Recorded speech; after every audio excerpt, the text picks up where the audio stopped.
बोलते बोलते 23 लिखाएंगे। ठीक है ना? एक भी क्वेश्चन छूटने ना पाए, ध्यान रख।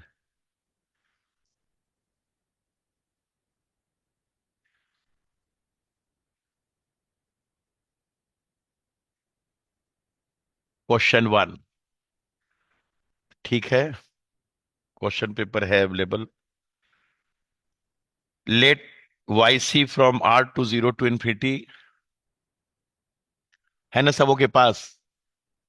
Y c which is from R to zero to infinity be the solution of Bernoulli's equation. वो तो लिख भी दिया कि बर्नौली है।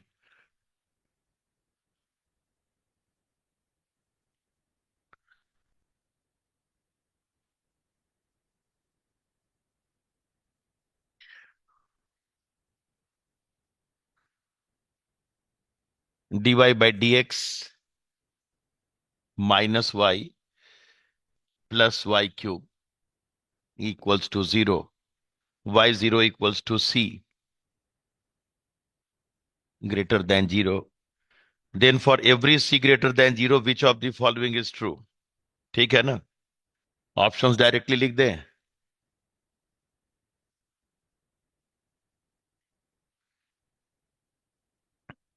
ऑप्शन ए, लिमिट, ध्यान रखना है कि बार बार क्या निकालना है, limit x tending to infinity y c x equals to zero.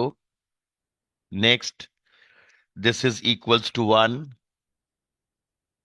Next, this is equals to e. And last, this does not exist.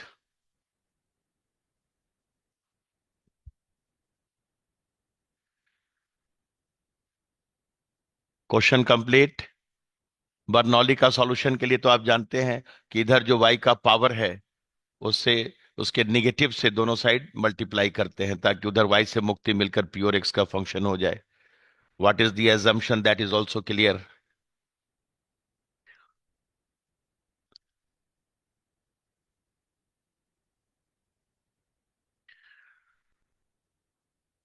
Given differential equation is dy by dx minus y equals to minus y cube.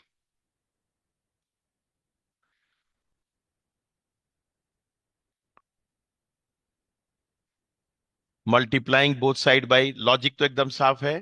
y to the power minus three d y by d x, here you will get y to the power minus two equals to minus one. दिया भी तो बहुत simple दिया। Now let y to the power minus two equals to z. Minus को अगर late कर लेंगे तो और फायदा होगा, कर दें, थोड़ा प्लस में आ जाएगा। वैसे कोई दिक्कत तो है नहीं। Then you are going to get minus minus plus two y to the power minus three into d y by d x equals to dz upon dx. By this substitution, एक भी पॉइंट पे कहीं दिक्कत हो तो बोल देना है।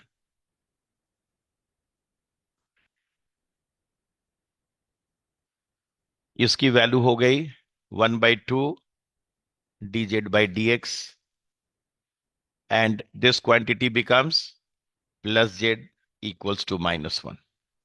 और उसके बाद तो इसको देखते ही मन कितना खुश हो गया होगा। ठीक है ना? इसको कैसे कैसे सॉल्व करें इस बात का कहीं टेंशन ना हो जाए। एक मन कर रहा होगा वेरिएबल सेपरेबल लगा दें, एक मन कर रहा होगा कि लीनियर डिफरेंशियल इक्वेशन बना दें। तरह तरह का मन, मुझे तो लग रहा है वेरिएबल सेपरेबल इज बेटर। ठीक है? सो दिस इंप्लाइज dz अपॉन, इसको माइनस करके इधर भेजे, लास्ट में इधर आ गया 1 + 2z और इस side minus dx। Feeling happy? Simple variable separable. Integration के बाद इसकी वैल्यू क्या हो जाएगी? 1/2 ln 1 + 2z equals to -x + c। ठीक है ना? अब असली परिचय दे दिया जाए। व्हाट इज द रियल परिचय of this z? Y to the power -2 है ना, विथ माइनस साइन। जेड की वैल्यू -y का power -2। Any trouble?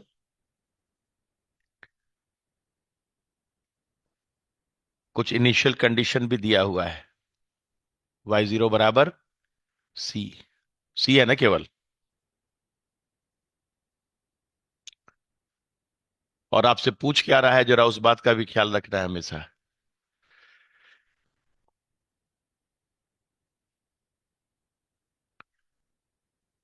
ln 1 - 2 by y² is equal to -2x + 2c। और यहां से 1 - 2 by y² is equal to e⁻² -2x + 2c। X tending to infinity पे पूछ रहा है ना, वाई एक्स की वैल्यू। When x is approaching to infinity, this is approaching to 0। कोई दिक्कत?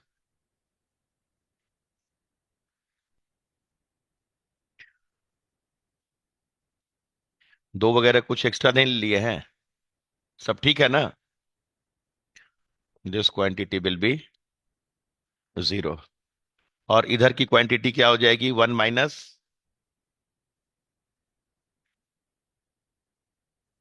- 2 limit x tends to infinity y x.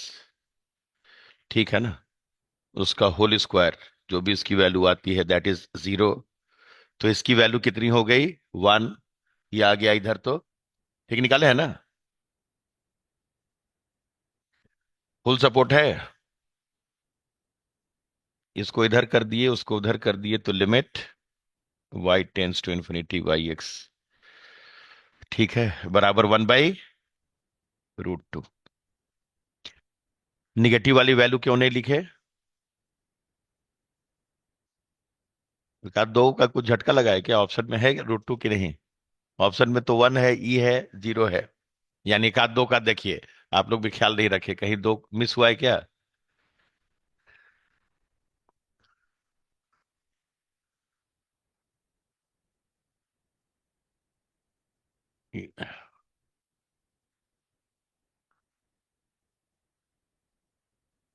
ठीक है ना?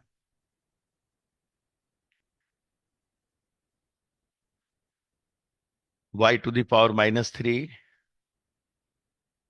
y⁻²को z माना। क्या हुआ? तो यहां से minus minus plus two two, 2 × y⁻³ ठीक। तो dz/dx के साथ 1/2। Very good. This is +z -1। यहां तक ठीक है? ठीक है ना? सही है तो आया कैसे वैसे? ठीक है dz/, तो यहां से dz/dx +2x - 2। करवा दिया ना चमत्कार। कोई दिक्कत नहीं है, सब छोटा मोटा चीज है। कॉल में ख्याल रखना है, आधा हुआ आधा नहीं हुआ, इधर 2 से गुणा। कोई ट्रबल? सो dz के साथ इधर जो आएगा 2 + 2 times of this, 2 × 1 + z। Okay.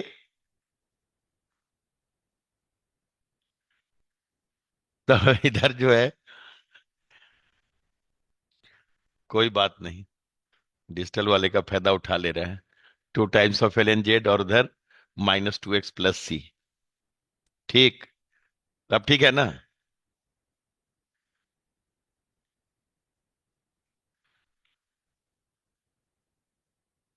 असली बात तो मैं बोल लिया, नकली बात किया ही नहीं।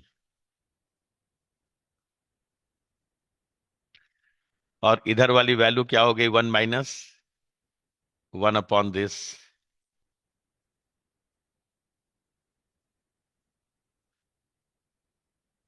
हाँ,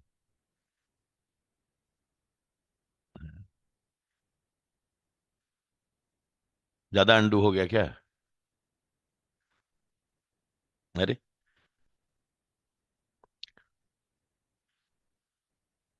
यहाँ ठीक है ना? एक 1 देखिए। 1 1 बाकी सब ठीक ठाक। और इसकी वैल्यू 0 मिल गई, तो 1 - 1 upon this is equal to 0। अब यहां से वाई एक्स स्क्वायर की दो तरह की limiting value of y x दो तरह का आएगा, +1 और -1। -1 क्यों इग्नोर करेंगे?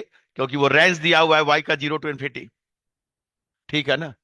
दो वैल्यूज यहां से मिला, एक है +1 और एक -1। मेन तो यहां बोलने लायक यही बात थी कि दो वैल्यू आने के बाद बच्चा परेशान ना हो जाए कि वन टिक मारे कि -1। -1 इसलिए गॉन क्योंकि ये वाई के रेंज में है ही नहीं। +1 is the correct option. So your correct option is B. Okay, सबों का ठीक है? Yes sir. हाँ बोलिए, आराम से।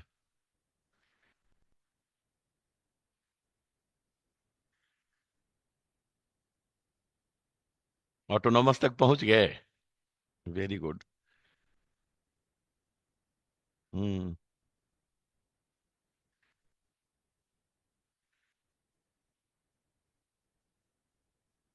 Correct option is this. ठीक है ना?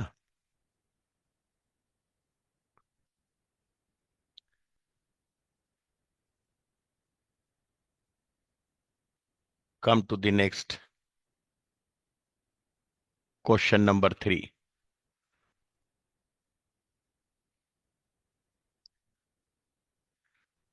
प्लस माइनस का झटका लग ही जाता है। Let y x be the solution of the differential equation. Differential equation is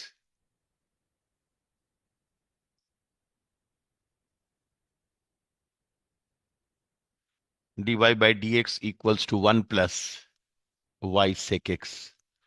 ठीक है ना? x belongs to -π/2 to π/2।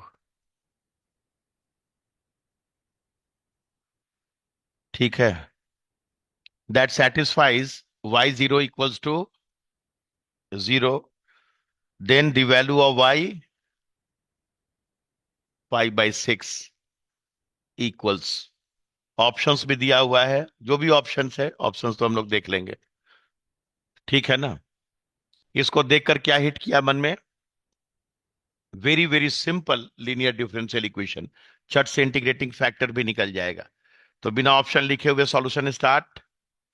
Given differential equation is dy by dx minus y sec x equals to 1।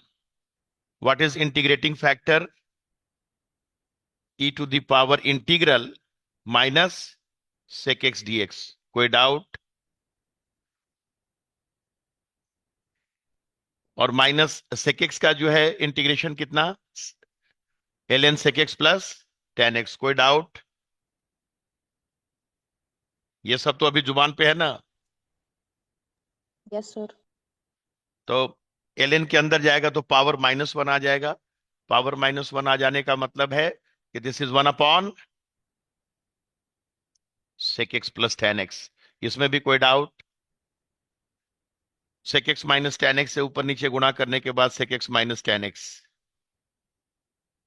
Ready हो गया integrating factor. Integrating factor आने के बाद what is it's solution? So solution is y into integrating factor, यानी y into sec x minus tan x। जोड़ घटाव में गड़बड़ होगा, आपको देखना है। इज इक्वल टू, ठीक है ना, integral sec x minus tan x into Q की वैल्यू ही बहुत सिंपल है 1 dx प्लस सी। इंटीग्रेशन के अंदर integrating factor into q dx plus c. ठीक है?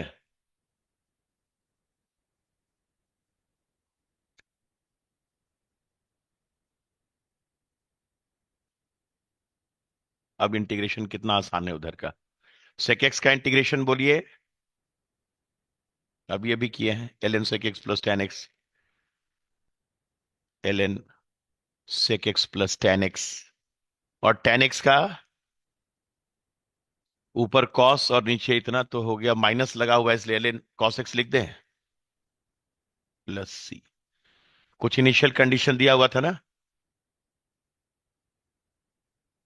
y0 बराबर 0। Now as y0 is equal to 0, so x बराबर 0 पुट करने पर ये 1, ये 0, तो LHS की वैल्यू हो गई 0। ठीक है ना। और RHS की वैल्यू sec 0 1, tan 0 0, ये भी 0, cos 0 1, ln 1 वो भी 0, बराबर सी। सी क्या हो गया?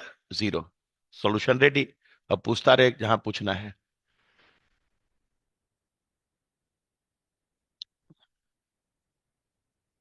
This implies value of y is ln sec x plus tan x plus ln cos x। मन तो कर रहा है गुणा कर दें दोनों को, कर दें। चलिए हमको तो वैल्यू निकालना है। Divided by sec x minus tan x। किस जगह पूछ रहा है? पाई बाय 6 के ऊपर।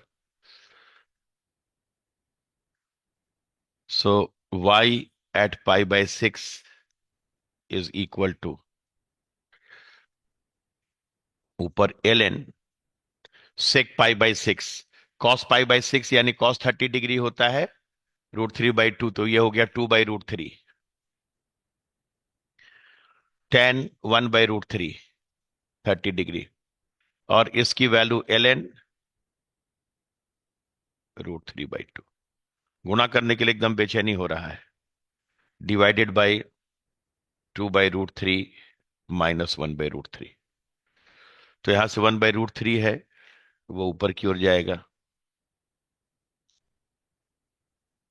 ठीक है ना। और इसको इससे मल्टीप्लाई करेंगे तो ln 1 प्लस 1/2। ऑप्शन खोज लीजिए। √3 इंटू ln 3/2 है option.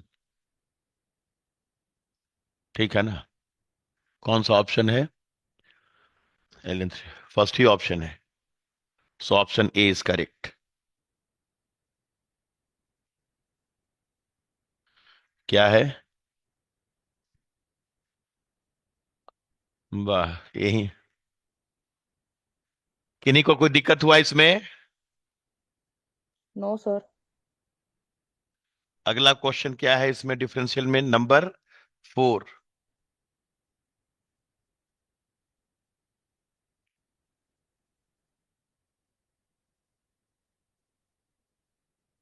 Late A be the family of curves given bye,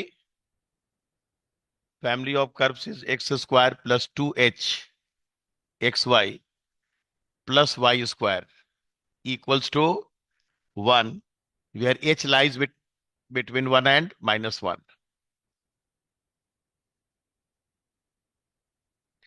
Then the differential equation of family of orthogonal trajectory of f is, इसकी ऑर्थोगोनल ट्रेजेक्टरी का वो भी खाली डिफरेंशियल इक्वेशन पूछ रहा है। That is a very simple thing. इसको convert करना है किसमें? डिफरेंशियल इक्वेशन में, और dy बाई डी एक्स के जगह minus d x by d y. So the given family of curve is, सीधा शुरू हो जाए ना। This differentiating with respect to x 2x plus 2h into y plus x into dy by dx plus 2y into dy by dx is equal to 0। ठीक है ना। Now replace dy by dx by minus dx by dy। Two two common है, उसको आप हटा भी सकते हैं। It is x plus h into y plus, अगर dy by dx वाले को एक साथ कर दो तो hx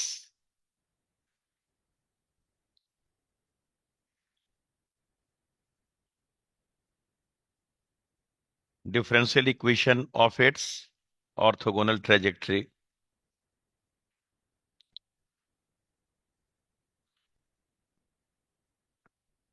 is x plus hy plus hx अच्छा, एच था आर्बिट्ररी ना, एच को तो हमने एलिमिनेट ही नहीं किया। वाह, कितना खुश हो गए काम करके। ठीक है ना। आप भी सोच रहे होंगे कि क्या हुआ अलग से। हाँ, एच, इन दोनों से एच को एलिमिनेट करना है, यहीं से जो एलिमिनेट कर देंगे। एच का मतलब x square plus y square, जहां से मन करे। From equation one. देखिए हम भी फ्लो में चले गए, खाली डिफरेंशियल इक्वेशन पूछा ना। इक्वेशन वन इसका नाम रख देते हैं। ठीक है ना। The value of H is 1 - x² - y² by 2xy। ठीक है ना। गए थे उसको सजाने, फिर वापस आ गए लौट कर। This implies x + 1 - x²। और भी तरह तरह का तरीका है एलिमिनेशन का, ऐसा नहीं जो हम कर रहे हैं वही है। ठीक है। y + x dy/dx। ये सब तो रिलेटिवली बहुत सिंपल है, इनमें कुछ दिमाग लगाना है। Differential equation of orthogonal trajectory is dy/dx की जगह खाली क्या पुट कर दें, 2xy से इधर गुना कर दीजिए, कॉमन फैक्टर हटा दीजिए। This is x + 1 - x² - y² by 2xy into y + x into -dx upon dy plus y into.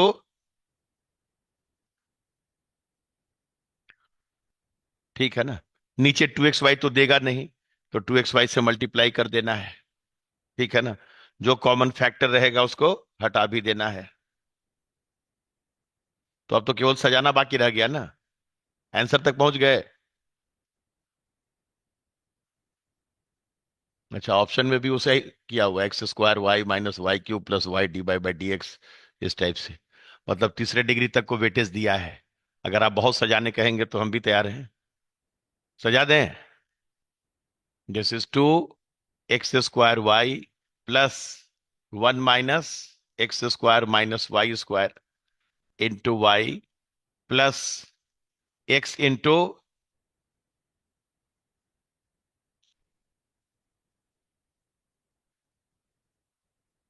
और उसके बाद -2x y²। ठीक है ना। इंटू dx/dy बराबर 0। ठीक है। जो जो कटता है उसको काट डालें। 2x² y -x² y मिलाकर कितना हो गया, x²y। फिर उसके बाद -y³ +1। ठीक है। प्लस dx/dy के साथ इधर से प्लस dx/dy ले लिए हैं। ठीक है ना। तो प्लस dx/dy के साथ इधर से xy², इधर से फिर x³, फिर इधर से x विथ माइनस साइन, कोई डाउट। और इधर से -2xy² हो गया। कौन सा ऑप्शन है। कुछ कटेगा भी अभी, इन दोनों से कट कर ये माइनस हो गया। ऑप्शन खोज के बताएं।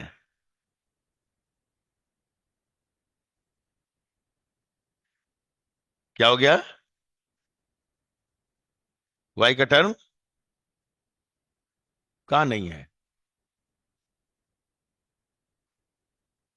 अच्छा, y से गुना, मतलब मेरा जुड़ घटाव खराब चल रहा है। ठीक है ना। और प्लस y,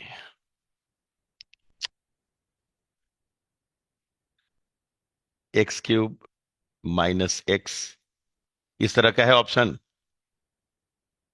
कौन सा ऑप्शन है। x² y -y³ plus y। ठीक है ना, वेरी गुड। और उसके बाद xy² -x³ plus x। xy² -x³। अच्छा, माइनस कॉमन लिया है। तो किस ऑप्शन में, हाँ पहला ऑप्शन में माइनस कॉमन ले लिया है, फर्स्ट ऑप्शन है, ऑप्शन ए। कोई डाउट। खाली कैलकुलेशन थोड़ा बहुत टेंशन देगा और क्या। ठीक है ना। पहला दूसरा तीसरा में पूरा समर्थन है ना। Yes sir. Very good. उसके बाद कौन सा नंबर बताते रहिएगा। 10 नंबर। पहले इसी को पकड़े हैं। 10 नंबर। Let g from r to r be a continuous function. Which one of the following is the solution of differential equation d2y by dx square plus y equals to gx। कुछ condition भी दिया हुआ है, y0 बराबर 0 and y'0 बराबर 1।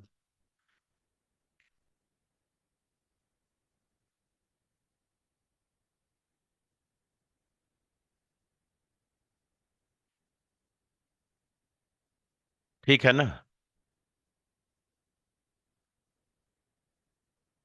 सीधा इसका solution. अब जीएक्स वगैरह नहीं दिया हुआ हो तब हमारे पास सबसे अच्छा रास्ता क्या होता है पार्टिकुलर इंटीग्रल निकालने का। वेरिएशन ऑफ पैरामीटर के पास जाते हैं। बस ये लॉजिक पहले साफ होना चाहिए। रही बात ऑक्सिलरी इक्वेशन की, तो what is auxiliary equation. m² + 1 बराबर 0। रूट इसके plus minus iota. Complementary function y equals to c1 cos x plus c2 sin x। पहले स्टेप में कोई doubt. Now by method of variation of parameter, और objective में एक उपाय तो हमेशा रहता है कि ऑप्शन से जो है चेक कर लेना। लेकिन हम तो यहाँ ऑप्शन से चेक करेंगे नहीं, हम तो प्रॉपर तरीके से बनाएंगे। वो तो हॉल में तो तरह तरह का हथकंडा आदमी लगाएगा कि ऐसे बना दे कि वैसे बना दे। ठीक है ना। Let y equals to L1 cos x plus L2 sin x be the particular integral. अब इसके बाद हम लोग क्या करते हैं, पहले स्टेप में L1 dash cos x plus L2 dash, ये सब याद है ना। अभी तो सब कुछ जुबान पे होना चाहिए। 0। देन दूसरा ही लास्ट हो गया इसका, L1 डैश के साथ इसका derivative minus sine x, L2 dash के साथ इसका derivative cos x। That should be equal to जो आरएचएस में वैल्यू है दैट इज gx। ठीक है ना। कंफर्टेबल। जिस स्टेप पे कहीं भी डाउट हो बोल देना है। इसके बाद इनको सॉल्व करने के लिए हम लोग ऐसे लिखते हैं -0 माइनस gx बराबर 0 टाइप का। ठीक है ना। और क्रॉस मल्टीप्लीकेशन का यूज करते हैं, वो सब याद है ना। This implies L1 dash divided by this. ठीक है ना। This into this minus this into this. क्या मिल गया, sine x into minus gx। Minus plus का खाली ख्याल रखिएगा आप। L2 डैश के साथ this into this minus this into this cos x into gx equals to 1 upon this into this minus this into this that is 1।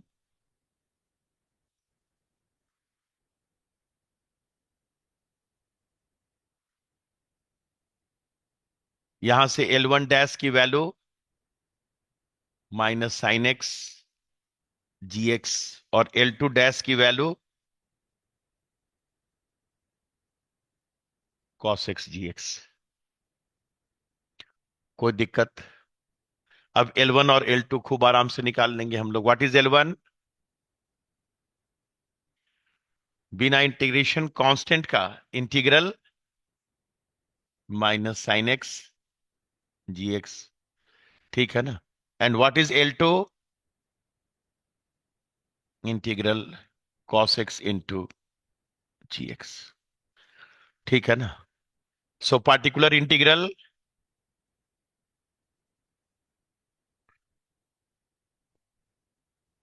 L1 के साथ cos x था, so that will be equal to cos x into integral minus sin x into gx dx छूटा हुआ है ना, सजावट पे जाना नहीं, minus sine x into g x d x plus cos x के बाद यहां साइन एक्स के साथ।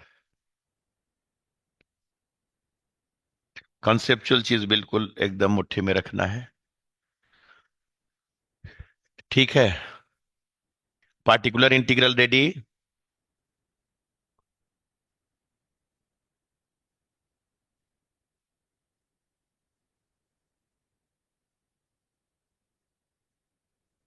अब यहां ध्यान दीजिएगा, अगर ऑप्शन में तो दोनों क्लब किया हुआ है, एक साथ किया हुआ है, तो ये जो इंटीग्रेशन एक्स का फंक्शन है उसको आप टी का फंक्शन मानकर, ठीक है ना, इसके साथ क्लब कर सकते हैं। ये भी छूट है हमारे पास। मतलब जो सेम क्वांटिटी है ना, that can be also written as cos x into integral minus sine t into g t d t plus sine x into cos t g t d t. इसका बेनिफिट क्या होगा, ये constant की तरह treat होकर अंदर चला जाएगा और दोनों क्लब होकर एक बन जाएगा। और क्लब होकर जब एक बनेगा तो इसकी वैल्यू क्या आ जाएगी, sign A cos B plus cos A sign minus cos A sine B क्या होता है, साइन, ठीक है ना। बोलिए ए माइनस बी, लगा दे formula. This is sine x minus t into g t d t. Options वगैरह भी कई एक बार हिंट कर रहा होगा कि कुछ इस तरह से लिखो, है इस तरह के ऑप्शंस में, कोई ट्रबल। अब देखिए और कुछ कुछ दिया भी हुआ है। अच्छा, उसके साथ एक लिमिट भी तो लगा दो, 0 to x, ठीक है ना।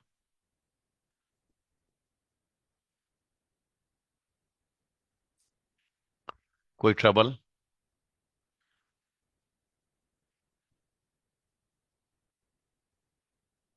So what is the general solution, general solution is y equals to complementary function कितना है, c1 cos x plus c2 sin x,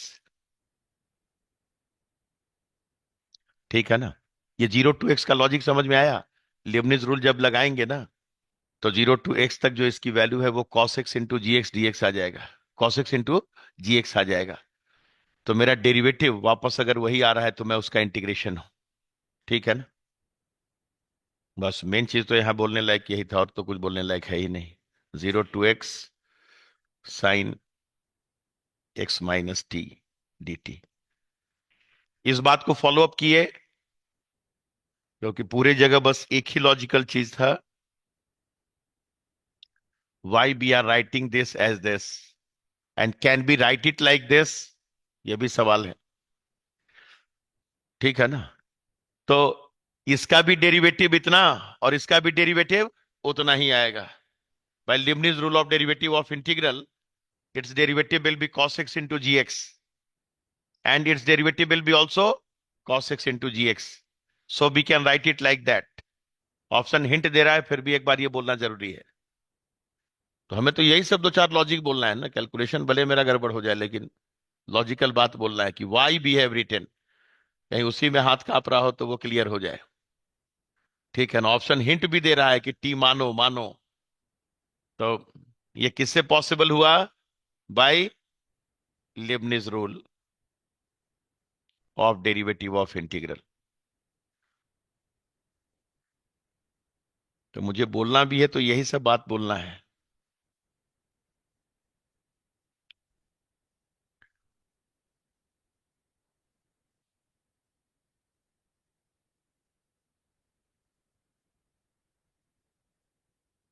ठीक है ना।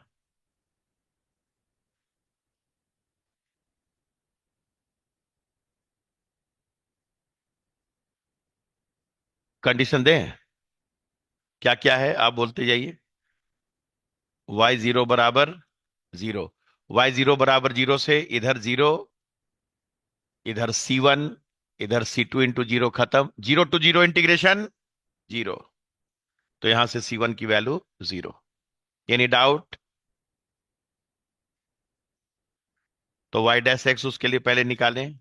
What is y dash x? -C1 sine x plus C2 cos x, और उसका integration. ठीक है ना, इसका इंटीग्रेशन का मतलब अंदर घुसिए पहले, partial derivative with respect to t लीजिए, cos x माइनस टी, that is integral 0 to x cos। थोड़ा सा सब रिवाइज भी तो हो जाए इस बहाने। उसके बाद x वाला पुट कीजिए तो वो तो 0 हो गया, खेल सेवा समाप्त। और y डैश कितना दिया हुआ है 0 पे? y डैश 0 1 दिया हुआ है। y डैश 0 बराबर 1 इंप्लाइज 1 इज इक्वल टू, ये तो खत्म कहानी। यहां से मिल गया C2, और वहां से मिल गया 0 to 0, किसी का भी इंटीग्रेशन 0। सो C2 बराबर 1। फाइनल आंसर की ओर चलें। सो दिस इंप्लाइज, किसी स्टेप में कोई दिक्कत हो तो बोलिएगा। C1 0 हो गया, C2 का मतलब 1, यानी sine x plus integral 0 to x sign x minus T. कौन सा ऑप्शन है खाली खोज लीजिए। ऑप्शन बी है ना मौजूद।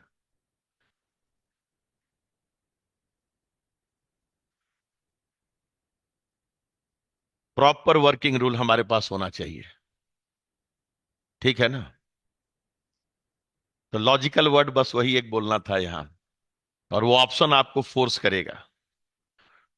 कुछ लोग इन सबको कन्वोल्यूशन और इस सब के नाम से भी जो है पढ़ लेते हैं। नाम कुछ भी रख दे, काम पहले आना चाहिए।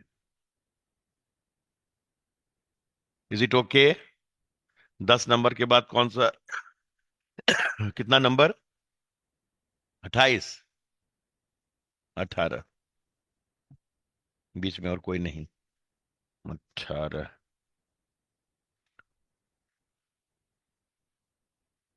For the differential equation, question 18 में आ गए।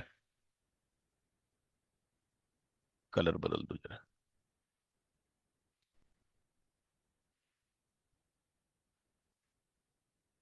Differential equation is y 8x minus 9 dx plus 2x into x minus 3y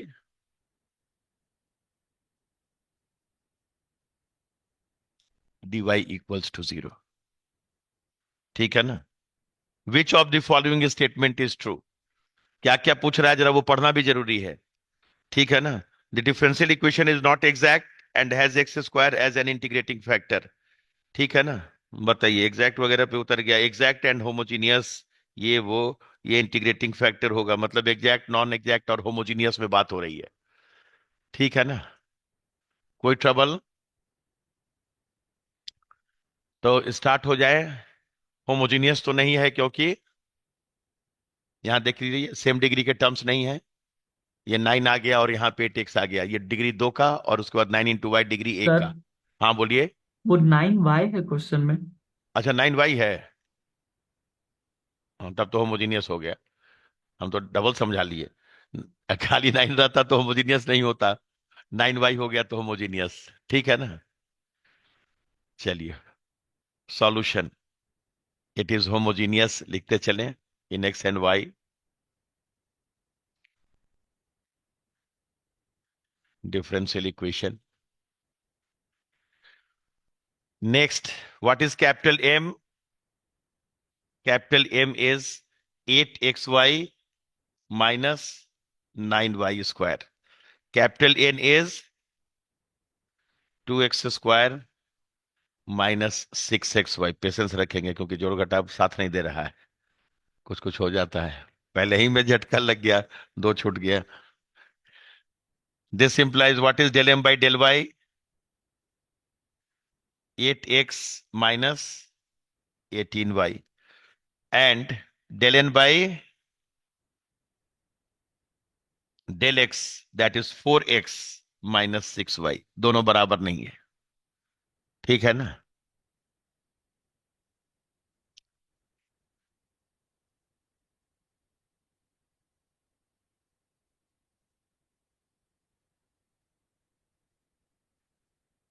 क्योंकि del m by del y is not equal to del n by del x.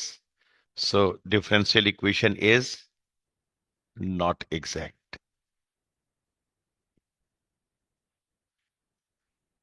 Homogeneous से शायद ये भी जानना चाह रहा होगा कि इंटीग्रेटिंग फैक्टर निकालते समय बच्चा 1 अपॉन, ठीक है ना, m x plus n y कहीं उधर से ना बता दे. ठीक है ना. That is one of the integrating factor. और वैसे इंटीग्रेटिंग फैक्टर केवल एक होता नहीं है, दैट इज ऑलवेज इनफाइनाइट. तो कभी अचानक से कुछ आ जाए तो पुट करके ये भी देख सकते हैं कि डिफरेंशियल इक्वेशन एग्जैक्ट हुआ कि नहीं. उधर से कभी कोई गड़बड़ी नहीं होगा. फिलहाल as it is homogeneous, so one of the integrating factor is,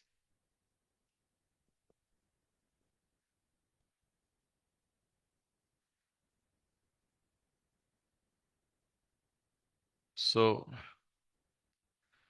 one of the integrating factor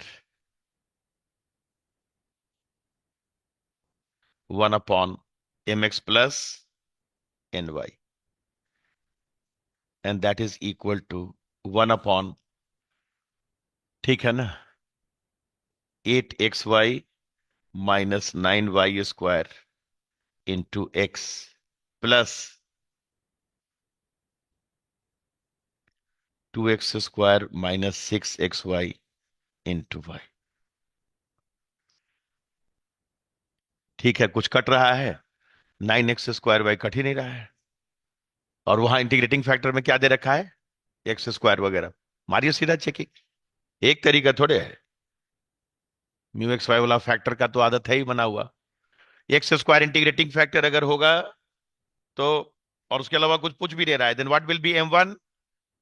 ये वाला नहीं आ रहा है एक्स स्क्वायर, इसलिए छोड़ दिया मैंने. चलेगा ना. m1 हो जाएगा 8x³ y minus 9x² y². n1 2x4, ठीक है, माइनस 6x² y. देख लीजिए. और जो पहले से क्या था, x था, तो हम लोग बेकार जो है टाइम देने गए उसको. टाइम खराब कर दिया ना वो उधर से. ठीक है ना. क्योंकि इतना तो पता है कि इंटीग्रेटिंग फैक्टर यूनिक है नहीं. हम उधर से निकाल लेंगे, हो सकता है ऑप्शन में वो ना दे. तो सबसे बेस्ट उपाय तो यही है चेक करने का. एक्स स्क्वायर से गुणा करके del m1 by del Y.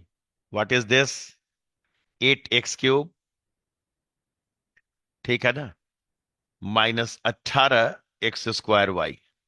और यहीं से मुझे दिख रहा है कि del n1 by del x करेंगे तो ये भी 8x³ देगा, और ये भी देगा 18x² y. बराबर लिख दें. So this is an integrating factor. Time भी बचा, काम भी हो गया. सो this implies x² is an integrating factor.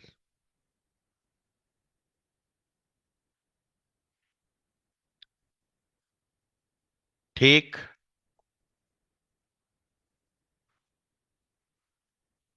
कौन सा ऑप्शन करेक्ट हुआ. Differential equation is not exact and x² is an integrating factor. Single answer correct है तो पहला ही सही हो गया. बाकी हम लोग सीख लिए तो होमोजीनियस नॉन होमोजीनियस सब. Option A. Next question 20. कहीं टेंशन होगा कि नहीं को बोलिएगा, कुछ इसी बहाने रिवीजन हो जाए. एक आध दो बात अच्छा निकल जाए इसी बहाने. Question 2323. For alpha belonging to R, let y alpha x be the solution of differential equation. Differential equation is dy by dx plus 2y equals to 1/1 plus x². Satisfying y0 बराबर अल्फा. ठीक है ना. तो y alpha x के बारे में पूछा है, ये एक्सटेंडिंग टू इन्फिनिटी पे क्या होगा. Very simple. दिस इज शानदार लीनियर डिफरेंशियल इक्वेशन, जिसमें कहीं दूर दूर तक कोई डाउट नहीं. ठीक है ना. जैसे मन करे वैसे इंटीग्रेटिंग फैक्टर निकालने का कोशिश कोशिश सफल होना हो बात की बात है। देखिए पहले तो इसको तो डायरेक्ट मार देना, कांस्टेंट है तो। Given differential equation is d+2 y equals to 1/1 + x²। ठीक है। सो कॉम्प्लीमेंट्री फंक्शन बिना डाउट के is y equals to c into e⁻⁻²x and particular integral is, ठीक है ना, 1/d+2 इंटू 1/1 + x²। ठीक है। और 1/d+2 का मतलब बाहर e का पावर और अंदर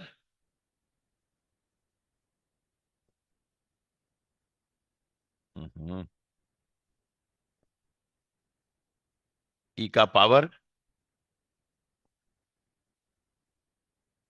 यही ना। तो जनरल सॉल्यूशन रेडी।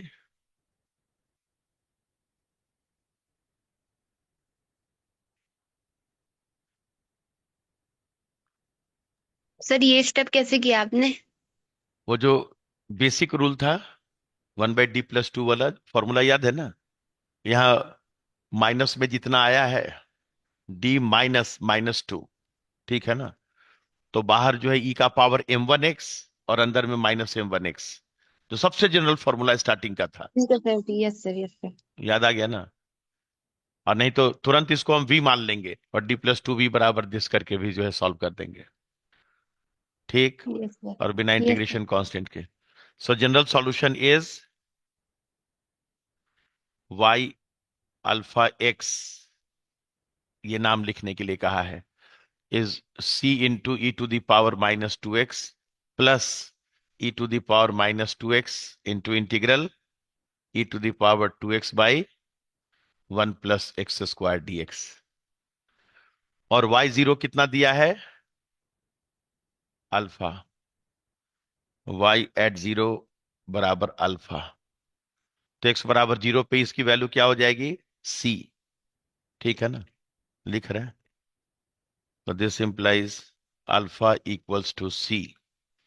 और 0 पे उधर वाली वैल्यू क्या हो जाएगी, e⁻0x1। ठीक है ना। व्हाट अबाउट दैट,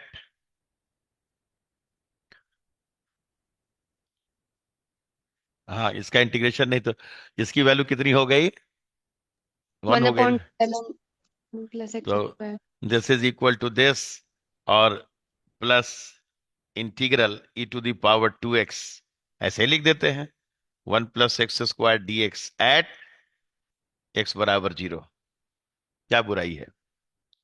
ठीक है ना। तो c की वैल्यू निकल गई α-10। पूछा क्या है, खाली उसके ऊपर ध्यान रखना है। पूछा क्या है आपसे, limit x tending to infinity y∝x की वैल्यू क्या होगी। ठीक है ना। हमने पुट भी कर दिया, limit x tending to infinity पे इसकी वैल्यू क्या हो जाएगी, 0। निकालने की जरूरत भी नहीं है। और ये क्या है, e⁻²x अपॉन 1 + x²। रेंज वेंज भी दे रखा है ना, x बिलोंगिंग टू r है। इधर देखिए e⁻²x बाई क्या है, 1 + x²। जब x टेंडिंग टू इन्फिनिटी होगा तो e⁻²x/1 + x² के साथ अगर आप एक्सपेंशन भी करेंगे तो 1 - x² + x4 वगैरह वगैरह टाइप का टर्म आएगा, आएगा ना। और उनका इनके साथ जब मल्टीप्लीकेशन होगा गुना होने के बाद, तो फिर वो वापस नीचे ही कुछ छोड़कर चला जाएगा। और वो भी बुद्धि अगर नहीं लगाइए तो एक और इंटरेस्टिंग चीज, 1/1 + x² की value x tending to infinity पे क्या हो जाएगी, 0। तो it is almost 0 times of e⁻²x जिसका इंटीग्रेशन कर रहे हैं। ठीक है ना। अगर मैं x की वैल्यू 0 से 1 ले लूं तो 0 से 1 में इसकी मैक्सिमम वैल्यू कहां मिलेगी, 0 के ऊपर। तब e⁻²x का इंटीग्रेशन क्या होगा, e⁻²x/2। लेकिन मैं 0 पे काम थोड़े कर रहा हूं, I am working for very very large x. लगा दूं क्या सैंडविच? इंटीग्रेशन में जब भी ऐसा समस्या आता है तो क्या होता है, एक से दो तक का इंटीग्रेशन अगर करना होता है तो पूछता है कहां से कहां के बीच में लाई करेगा। अरे भाई आप इन्फिनिटी पे काम कर रहे हैं। ये तो मैं निकालने गया था कि निकल जाता तो ठीक है, नहीं निकला तो भी कोई बात नहीं, जरूरत तो थी नहीं मुझे यहां। देखिए मैं क्या लिख रहा हूं, उसको बाहर निकाल के केवल लाइए, नोट, बस। यही सब तो छोटा छोटा बात हमको बोलना है इसमें। e⁻²x बाई 1 + x² dx, अगर मैं इसको आई मानूं और आप एक्सटेंडिंग टू इन्फिनिटी पे वर्कआउट करने जा रहे हैं, ठीक है ना, तो अगर मैं लूं कि फॉर x ग्रेटर देन और equal to capital M, for x greater than और equal to capital M, negative तो कभी होगा नहीं, x ग्रेटर देन और इक्वल टू कैपिटल एम पे आई इज लेस देन और equal to 1/1 + m² into integral e⁻²x। कोई डाउट है इसमें? क्योंकि x अगर कैपिटल एम होगा तो नीचे वाली वैल्यू 1 + m², कैपिटल एम से आगे और इसकी वैल्यू बढ़ेगी, नीचे की वैल्यू बढ़ेगी तो और छोटा होगा इंटीग्रेशन। तो मुझे इंटीग्रेशन ये नहीं कि 0 से 1 करना था, ठीक है ना, 0 से कोई x करना था, मुझे करना था for very very large M, ठीक है ना। तो ये सब एक आध दो लाइन लिख कर ये भी टाइम खराब नहीं करना है, क्योंकि सी चाहे कुछ भी हो जाए इन्फिनिटी के ऊपर तो इसका कंट्रीब्यूशन बोलिए 0। असली खेल तो उसका है। ये नहीं पूछ रहा है डिफरेंशियल इक्वेशन का सॉल्यूशन बताइए, क्या पूछ रहा है इन्फिनिटी के ऊपर कहां जाएंगे। ये कैसा लगा वर्ड? ठीक है ना, आई इज लेस देन और equal to this, that means it is less than और equal to e⁻²x/2 into 1 + capital M का होल स्क्वायर। और अगर कैपिटल एम ऑनवर्ड्स मेरी वैल्यू इतनी है, इससे छोटी या बराबर है, तो इसकी वैल्यू किससे छोटी या बराबर हो जाएगी? 1/this। And when capital M tends to infinity that is tending to 0। ठीक है ना। बहुत अच्छा अच्छा बदमाशी करता है, ये सब देख लीजिए पेपर का चाल। और इस बार से ज्यादा बदमाशी कभी नहीं किया है, पकड़ाया इसकी बदमाशी। अब बच्चा रहेगा, जैसे आप सुबह सुबह भेज दिए कि जो है इसका सॉल्यूशन कीजिए, वो हमेशा देगा ना तो उसको एक कंडीशन के तहत देगा कि एक्सटेंडिंग टू -∞ पे पूछ रहा है, तो e⁻∞ हो गया, फिर उसके बाद 0 बना तो e⁻01 हो गया। इंटीग्रेशन करने की मेरी औकात ही नहीं है। जिस दिन आदमी कह दिया कि मेरी औकात है उस दिन बर्बाद हो जाएगा, बन ही नहीं पाएगा। ठीक है ना। तो ये तो मैं लिख के छोड़ भी दिया कि भैया सी कुछ भी निकल जाए उससे हमको क्या मतलब, इन्फिनिटी पे तो मैं 0 बनूंगा। बिना ऑप्शन देखे बच्चा बनाने लग गया तो बर्बाद हो जाएगा, पूरी तरह से बर्बाद हो जाएगा। तो ये नोट किए कि नहीं? यही सब तो छोटा छोटा बात बोलना है हमको। x ग्रेटर देन और इक्वल टू m पे, ठीक है ना, हमारी वैल्यू इससे छोटी या बराबर। और कह रहा है कि हम छोटा मोटा x पे पूछ रहे हैं, हम इन्फिनिटी पे पूछ रहे हैं। तो मैं ये भी लिख रहा हूं कि नोट, इन्फिनिटी पे पूछने का मतलब है कि कोई चीज इन्फिनिटी की ओर जा रहा है, इसका मतलब कितना भी बड़ा लार्ज रियल नंबर हो उसके बियॉन्ड जा रहा है। ठीक है ना, वही कैपिटल एम वाली बुद्धि लगा देनी है। सो y∝x मैं लिखूं अच्छा से, दैट इज c इंटू, सी निकालने गए थे फिर मन नहीं किया इतना लंबा चौड़ा कौन पुट करने जाएगा, e⁻⁻²x, ठीक है ना, प्लस e⁻⁻²x से गुणा हुआ तो this, for all x greater than और इक्वल टू m। मैं यहां पे स्थिर हूं कि ये पॉइंट खाली दिमाग में चला जाए, ये क्या कर रहा है, मेरा सॉल्यूशन कहां क्या मिला उससे हमको कोई मतलब नहीं है, कैपिटल एम के बाद मेरा सॉल्यूशन क्या होगा। माई सॉल्यूशन विल बी दिस, और वो भी नहीं, इतना भी नहीं, दिस प्लस, और अच्छा लिखिए तो समथिंग लेस देन और इक्वल टू दिस। और जीवन भर इंटीग्रांड पॉजिटिव तो है ही, तो पॉजिटिव लिखने की जरूरत नहीं। ये भी मत सोच लीजिए कि लेस देन और इक्वल टू 0 में भाग जाएगा -∞ के पास, वो तो औकात ही नहीं है। ठीक है ना, इक्वल टू भी नहीं, लेस देन और इक्वल टू। और अब अपना काम कीजिए, let us have another colour. Now limit x tending to infinity अगर दोनों साइड का लगाएंगे तो एक्स टेंडिंग टू इन्फिनिटी पे यहां जो आपने एम दिया है वो कहां जाएगा, M is also tending to infinity, क्योंकि आप एक्स की तो बात किए हैं। ठीक है ना। और इसकी वैल्यू क्या हो गई, RHS शानदार zero for any value of alpha, for all alpha belonging to R whatever you choose. अरे अल्फा के नाम पे क्या करते, सी की वैल्यू पुट करते, बाकी ये तो जीरो पे जाना ही था इसको। खुश है? कैसा रहा, ठीक रहा? Yes sir. हाँ, कोई लॉजिकल परेशानी हो इसमें बोलिए, वैसे नहीं लिख लिए तो। जीरो सारे अल्फा के लिए कौन सा ऑप्शन है? ये ऑप्शन ए का क्या हो गया, हर में ऑप्शन यही आ रहा है लगभग। सो ऑप्शन वाह, ये इज करेक्ट। ठीक है ना? और बोलिए।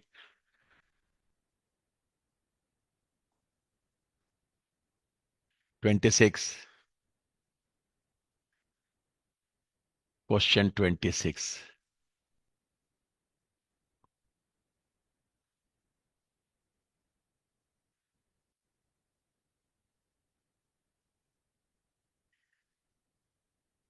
Let f from R to R be a solution of differential equation d2y by dx square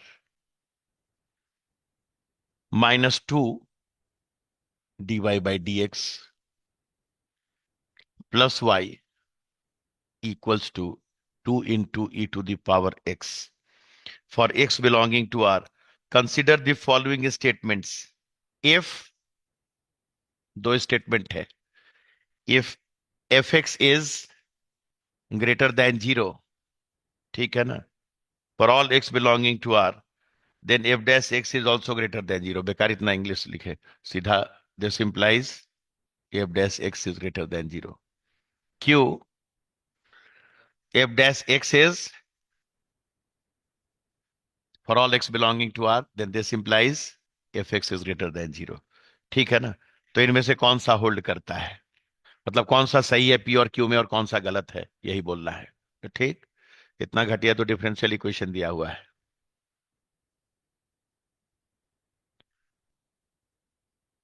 solution, कोई लॉजिकल परेशानी हो तो बोलिएगा। Given differential equation is D square minus 2d plus 1, यही है ना, y equals to 2 into e to the power x, यानी d minus 1 का whole square y equals to 2 into e to the power x।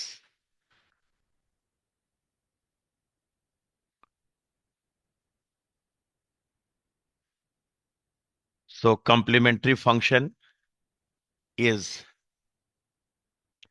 y equals to c1 plus c2x into e to the power x, and particular integral is y equals to 1 by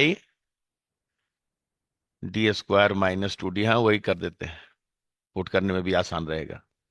d minus 1 का whole square into 2 into e to the power x। ठीक है, अब e का power x यहां साक्षात 2 बार विराजमान हो गया, तो एक्स स्क्वायर बाई 2 फैक्टोरियल, वो सब तो क्लियर है। 2 into x square by 2 factorial into e to the power x, यानी एक्स स्क्वायर इंटू ई का पावर एक्स। कोई doubt?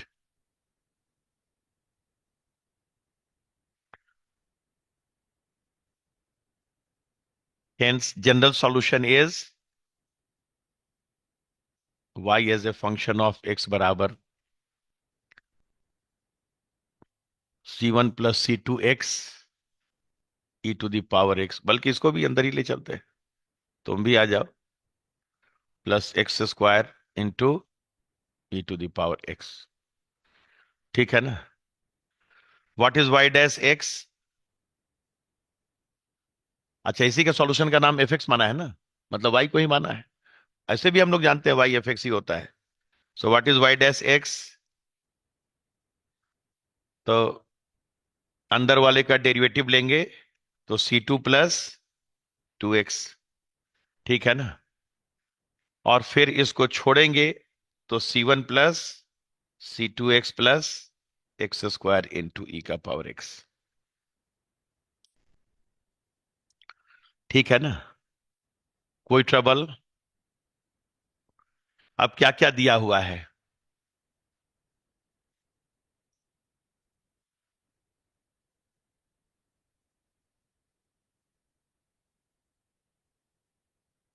F x is greater than zero, यानी y greater than zero implies उसका derivative भी greater than zero.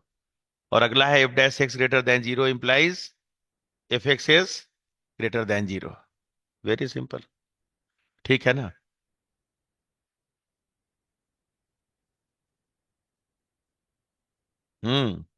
उधर से एक second.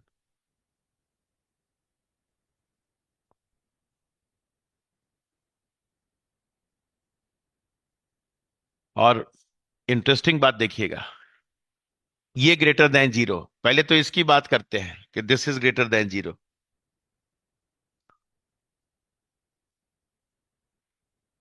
ये ग्रेटर देन जीरो का मतलब है कि, ठीक है ना?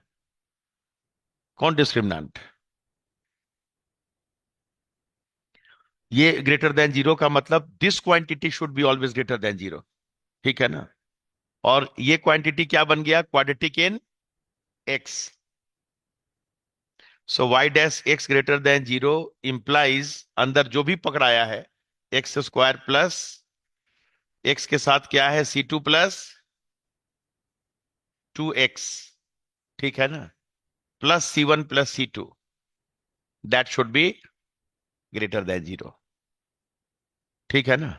इसलिए जानबूझ के पहले इसको पकड़े। And this greater than zero implies इसके जो भी रूट होंगे वो नॉन रियल होंगे, क्योंकि अगर रियल रूट हो गया तो रूट के ऊपर तो वो जीरो बन ही जाएगा, ठीक है ना? So this implies discriminant D must be less than zero. And what is discriminant? B square minus four A C, C two plus two का होल स्क्वायर, ये हो गया B square minus four A C minus four C one C two must be less than zero.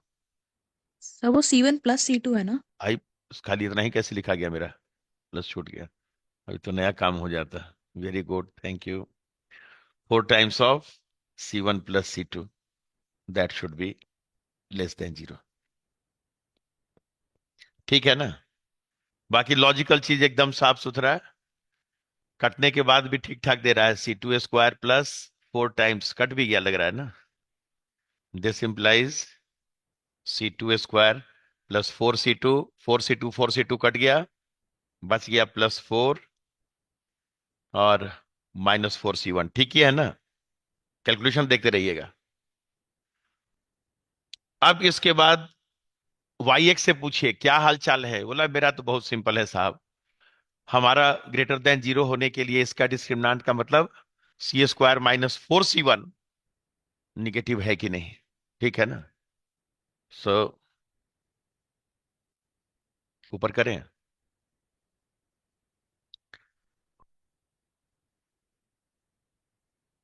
Negative वो तो minus चार से छोटा हो जाएगा। मन तो कर रहा है यहीं लिख दें, चलिए कलर बदल देते हैं और अच्छा लगेगा। Discriminant of this, that will be C two square minus four C one. If this is less than zero, then this quantity is less than minus four. Less than minus four का मतलब अच्छा negative, कोई दिक्कत? और यहीं से vice versa हो जाएगा कि दिस लेस देन जीरो का ये मतलब नहीं है कि हम भी लेस देन जीरो हो जाए, क्योंकि लेस देन जीरो में अगर चार जोड़ दें, लेस देन जीरो के नाम पे माइनस वन आ जाए, माइनस वन में चार जोड़ देंगे तो तीन हो जाएगा। क्या हो जाएगा? तीन हो जाएगा, ठीक है ना? एक तीर से दो निशाना, दोनों काम हो गया।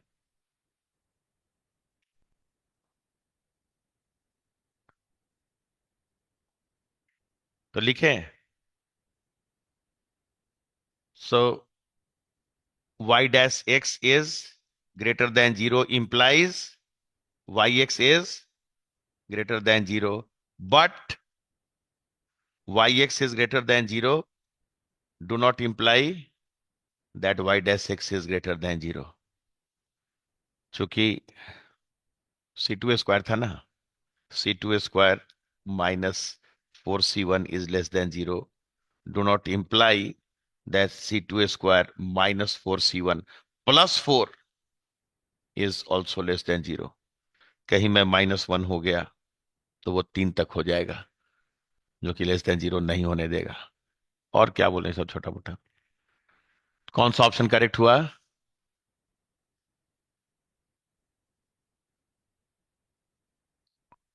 सो स्टेटमेंट में कहा गया स्टेटमेंट? हाँ ऊपर है। F x greater than 0 implies this, गलत, एंड दिस इज सही। तो एक आध ऑप्शन होगा, P is true, P is false and Q is true. कौन सा ऑप्शन है? बी है। चलिए बदला तो कम से कम। So option B is correct. बाकी लॉजिक तो करेक्ट है ना?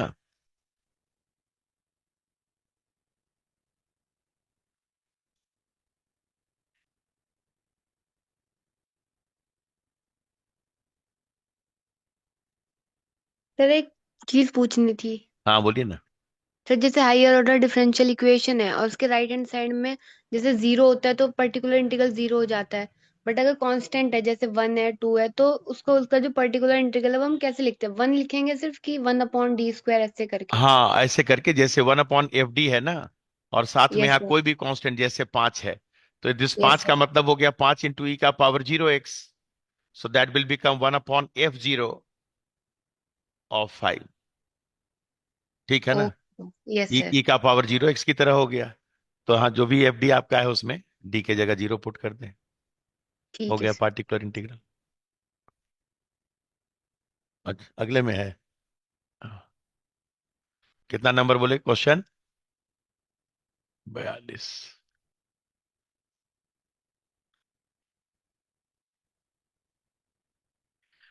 Forty two.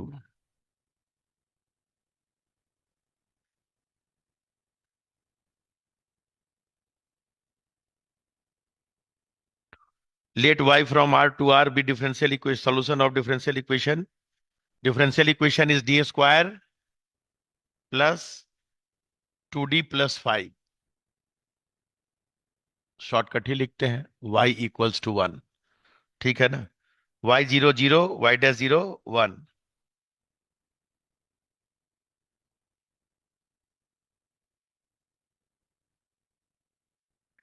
ठीक है। और limit x tending to infinity y x पूछ रहा है। Limit x tending to infinity y x इसकी वैल्यू पूछ रहा है, कितना होगा? ठीक है ना? तो सॉल्यूशन के ख्याल से जब हम लोग ऑक्सिलरी इक्वेशन लिखे, या डायरेक्ट भी आप लिख सकते हैं, गिवन डिफरेंशियल इक्वेशन इज, या ऑक्सिलरी इक्वेशन के झमेले में फंसना, डी प्लस 1 का whole square plus 4 y equals to 1। अब 2D देख के तो लालच आएगा ही। और ऐसा करने के बाद इसके जब रूट्स आप लिखने जाएंगे तो रूट्स विल बी -4 का रूट, जो कि प्लस माइनस 2 आयोटा -1 के साथ। ठीक है ना? So what is complementary function? Plus minus दो बार लिखा गया। So its roots are -1 plus minus 2 iota. So complementary function is y equals to e to the power -x c1 cos 2x plus c2 sin 2x। कोई doubt?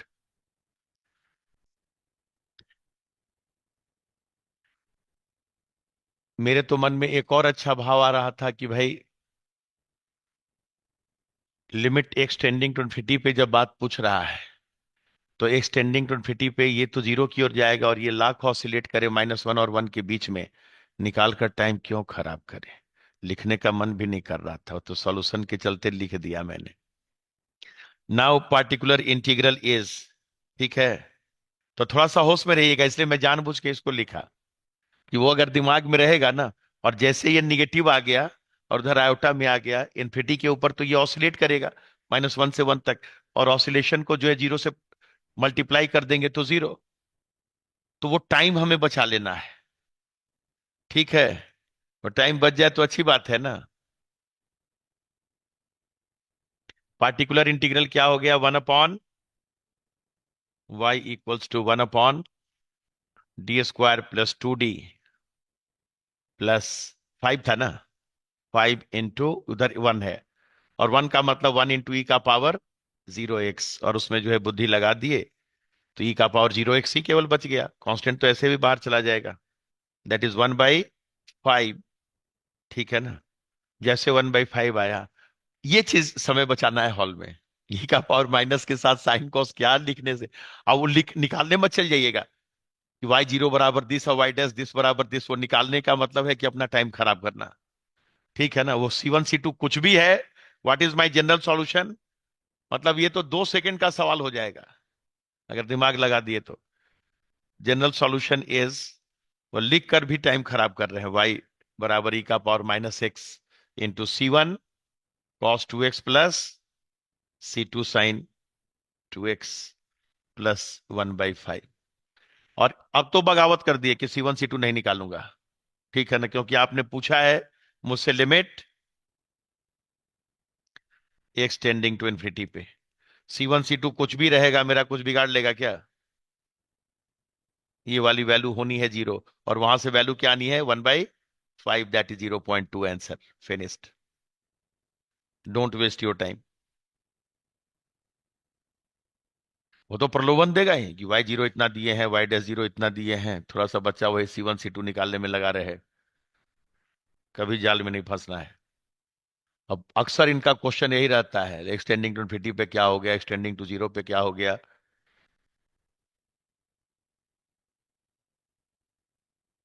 Comfortable?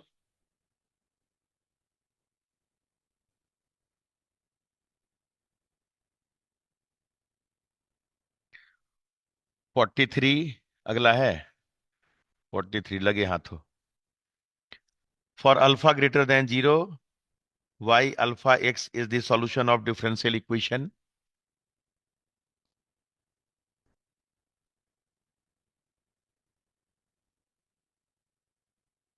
Differential equation is, ये तो फिर घटिया सा differential equation है, 2d2y/dx² minus dy/dx minus y equals to 0। और उसके बाद satisfying the condition, then the smallest value of alpha for which y alpha x has no critical point in R equals। तो डिफरेंशियल इक्वेशन तो अपना काम करके गया, y0 बराबर 1, y'0 बराबर अल्फा। ठीक है ना, तो सॉल्यूशन तो 1 सेकेंड का काम है। क्रिटिकल पॉइंट वो पॉइंट होता है जहां या तो फंक्शन का डेरिवेटिव एग्जिस्ट ना करे, और एग्जिस्ट करे तो 0 आए। ठीक है ना, तो वो सब चीज तो साफ सुथरा, सॉल्यूशन में केवल इतना ही मुझे लिखना है कि auxiliary equation is 2m² minus 1। ठीक है ना, तो लग रहा है कि एकदम फैक्टराइज करने वाला लालच दे रहा है। ठीक है ना, -2m प्लस m वाला जो बचपन का लालच था। ठीक है, that is 2m² minus 2m plus m-1, मतलब ये क्वाड्रेटिक इंतजार कर रहा था कि उधर से बना दो। That is 2m common, m-1 plus m-1, so 2m plus 1 into, and this बराबर 0 इंप्लाइज m बराबर 1 and minus half. So this implies what is yx, c1 e⁻x plus c2 e⁻−x/2। Calculation is good, और कोई चिंता नहीं हमें। ठीक है ना, yx इतना, और इनिशियल कंडीशन yx और y' दोनों पे दिया हुआ है। y' will be c1 e⁻x minus c2/2 e⁻−x/2।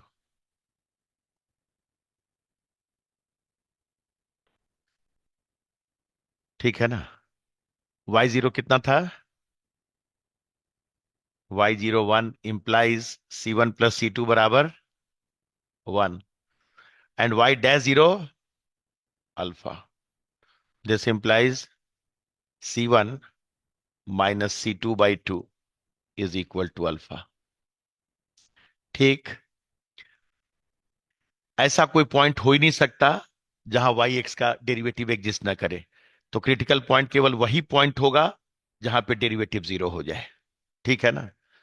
सो यहां से जब सॉल्यूशन दिए तो जरा घटा उठा दीजिए।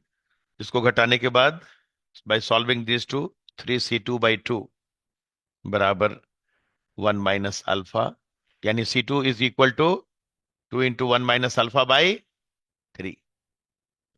ठीक है ना। और C1 की वैल्यू कितनी, कहीं एक जगह पुट कर दीजिए। C1 का मतलब 1 - C2, तो 1 - 2 टाइम्स ऑफ 1 - अल्फा/3। तो 3 में से 2 गया तो कितना बच गया, 1, एंड उसके बाद माइनस माइनस +2 अल्फा। ठीक है ना, /3 एट क्रिटिकल पॉइंट। हो गया, बाकी तो सॉल्यूशन वाला खेल था। C1 भी निकल के तैयार है, C2 भी निकल के तैयार है। At critical point this will be equal to 0। कोई डाउट?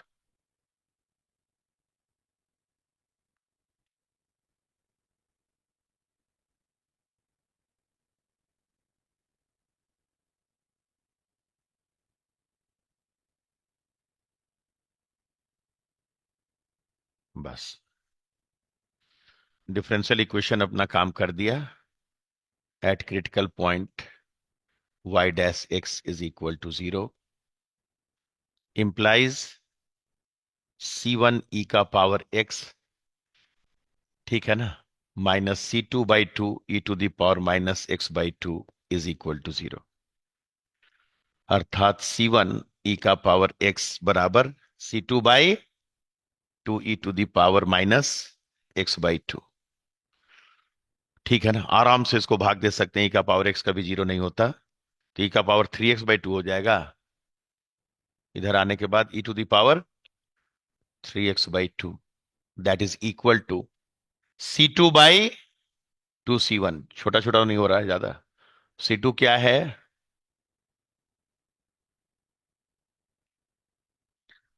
C2 is 2 × 1 - alpha.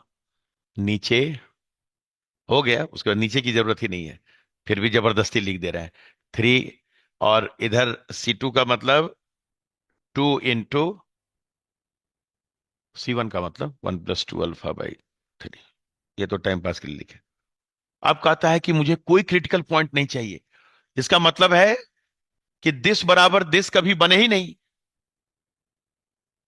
और e⁻x कहता है कि मैं एक ही चीज कभी नहीं बनता।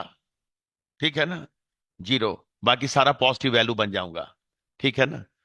सो दिस बराबर 0 will make it impossible to get critical point. ठीक है ना। उसी जगह क्रिटिकल पॉइंट, उसी अल्फा के लिए क्रिटिकल पॉइंट नहीं मिलेगा जिस अल्फा के लिए इसकी वैल्यू 0 हो जाए, क्योंकि that will B impossible thing, impossible. ये चीज दिमाग में गया कि नहीं, वो दिमाग वाला चीज इतना ही था।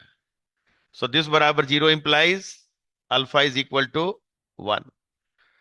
तो this is your answer. If alpha is 1 I will get no critical point. अगर अल्फा 1 है तो क्रिटिकल पॉइंट तभी मिल सकता है जब e⁻ समथिंग 0 बने। e⁻ समथिंग कभी भी लाइफ में 0 नहीं बनेगा। खुश है ना। बस, so answer is 1। Fill in the blank सही है। और लॉजिक एकदम साफ सुथरा रहे। कोई आपत्ति इसमें?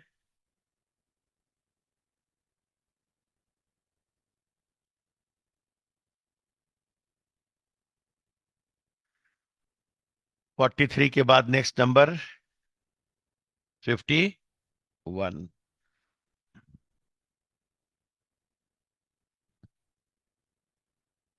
51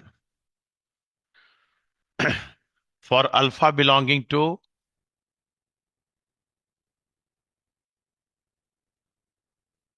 -2π to 0।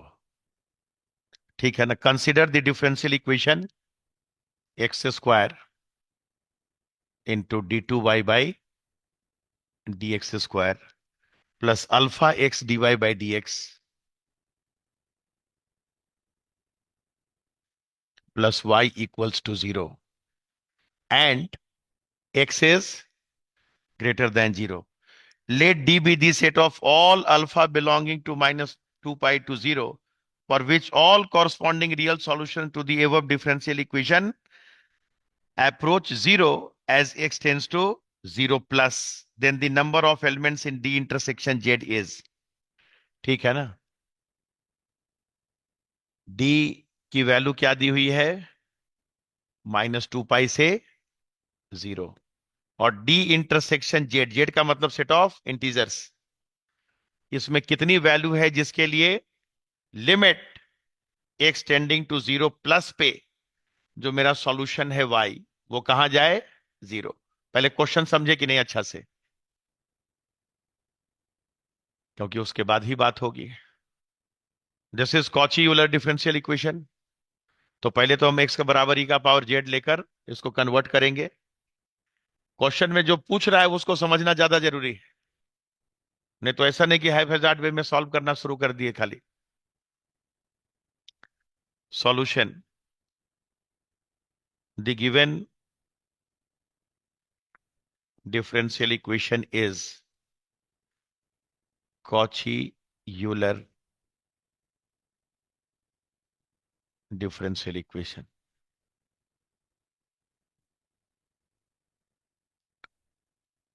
So let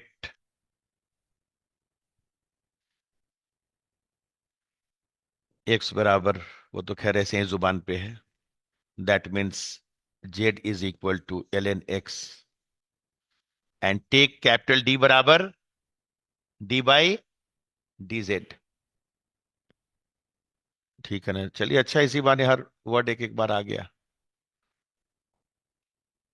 And this implies it reduces to, पहला कोफिशिएंट कितना था?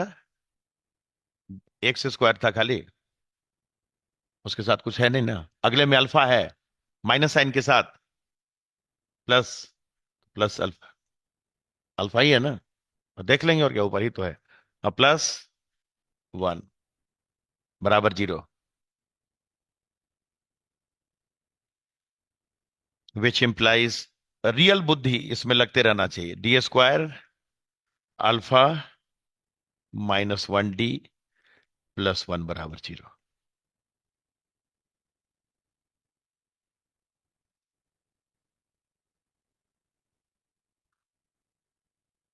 Auxiliary equation m² plus m-1, ठीक है ना? ये देखिए क्या लिख दे रहा है, प्लस अल्फा -1m प्लस 1. और कुछ नहीं करना है अभी, खाली ये पूछ रहा है कि मुझे वो सॉल्यूशन दे दो, ठीक है ना, जिसके लिए x टेंडिंग टू 0 प्लस पे y की वैल्यू 0 के पास जाए. जब आप इसके रूट निकालेंगे तो m बराबर -α-1 प्लस माइनस अंडर रूट α-1 का होल स्क्वायर -4/2. ठीक है ना? जो भी इसका रूट आएगा आप इसको e का पावर में करके देंगे, और e का पावर z क्या हो जाता है? x. बस ये चीज आप क्या देंगे, e का पावर z करके, e का power z will become x. ठीक है ना? तो x टेंडिंग टू 0 प्लस पे अगर x का पॉजिटिव पावर हुआ तो लिमिट 0, अगर उसका 0 पावर आ गया तो 1, और अगर कहीं गलती से निगेटिव पावर आ गया तो पता चला इन्फिनिटी या माइनस इन्फिनिटी जैसा कोफिशिएंट रहा उसके अनुसार चला गया. ठीक है ना? तो आप क्या चाहेंगे? आप चाहेंगे कि भाई x का पावर पॉजिटिव आए. पॉजिटिव आने का मतलब है e का पावर z के साथ जो कांस्टेंट आए वो पॉजिटिव आए. क्या है? पॉजिटिव आए. उसके लिए इसके सारे रूट्स क्या है? पॉजिटिव. कोई दिक्कत? और d इंटरसेक्शन z में जो वैल्यूज है वो क्या क्या है?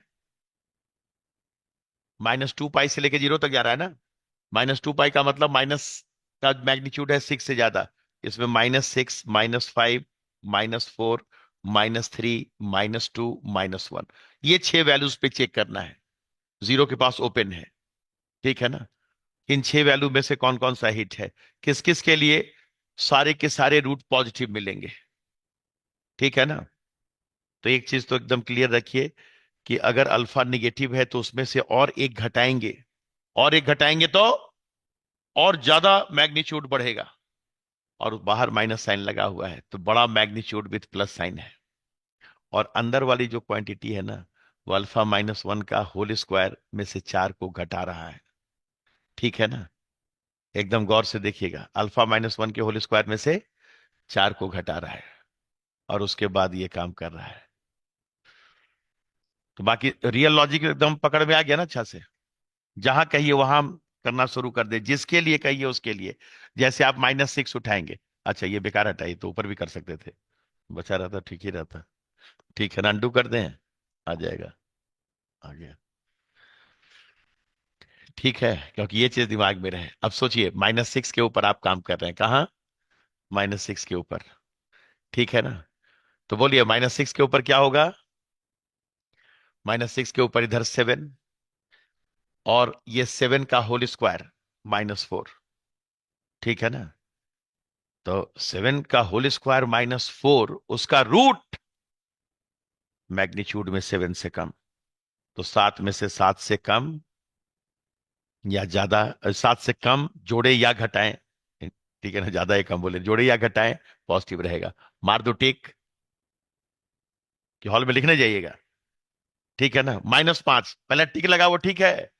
-5 के ऊपर दिस इज, कलर बदल के लिख देता हूं थोड़ा, अगर टेंशन हो भी तो, ये 6, और ये क्या हो गया, 6 स्क्वायर -4।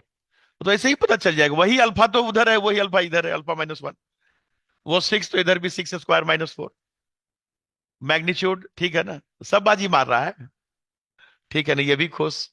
-4 के ऊपर ये 5, और ये 5 स्क्वायर -4, 5 स्क्वायर-4 का रूट घटाएंगे तो भी पॉजिटिव। कितना मजा आ रहा है, ठीक है ना।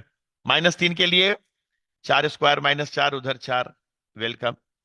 -2 पे उधर 3, और इधर 3 स्क्वायर-4, फिर दोनों पॉजिटिव। इवन -1 पे, ठीक है ना, उधर +2, और इधर 2 स्क्वायर-4, दैट इज 0, फिर पॉजिटिव। 6 ही जगह चेक करना था, सब बाजी मार लिया, उसमें हमारी क्या गलती है। All 6 are your solution. Are you happy, checking हो गया, बोलिए यस और नो। Yes sir. इसको तो मैं जानबूझ के अंडू किया, क्योंकि असली लॉजिक यही है, यही बोल रहा है कि भाई तुम्हारे चलते जो है मुझे सारा रूट पॉजिटिव करना पड़ रहा है, क्योंकि एक्स का पावर पॉजिटिव रहेगा तभी ये लिमिट 0 आएगा, ठीक है ना, एक्सटेंडिंग टू 0 प्लस पे। So this logic should be crystal clear. और तब इससे पूछ के सारे के सारे, तो इसके ऑप्शन, ऑप्शन के फिल इन द ब्लैंक्स में आंसर 6, ठीक है ना, यही दिया होगा। अच्छा रहा ना। इसके बाद बोले, हो गया, यही लास्ट था, 51।